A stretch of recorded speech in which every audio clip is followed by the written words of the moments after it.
Naisip mo na ba kung bakit ang Middle East, isang disyerto, ang pinagmumulan ng halos lahat ng langis sa mundo? Ang sagot ay nasa milyon-milyong taon ng kasaysayan ng ating planeta. Noong 200 milyong taon na ang nakalipas, ang buong bahagi ng Middle East ay tinakpan ng mga sinaunang dagat.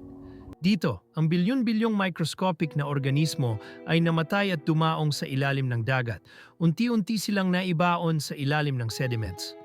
Ang bigat ng mga layer na ito ay lumikha ng presyon at init na nagbabago sa organikong material upang maging kerogen at kalaunan ay crudo at natural gas. Hindi lahat ng lugar ay may ganitong natatanging kondisyon. Ang pagbuo ng mga natural na traps, mga geological formations kung saan ang nabuong langis ay nahuli, ay mahalaga.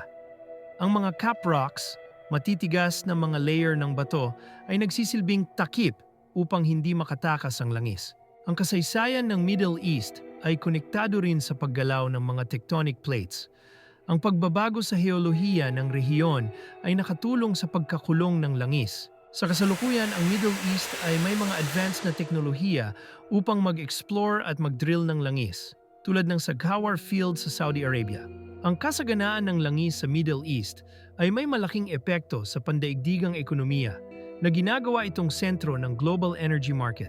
Ito ay bunga ng milyon-milyong taon ng natural na proseso at patuloy na pag-unlad ng teknolohiya. Kaya patuloy itong namumuno sa industriya ng langis sa buong mundo.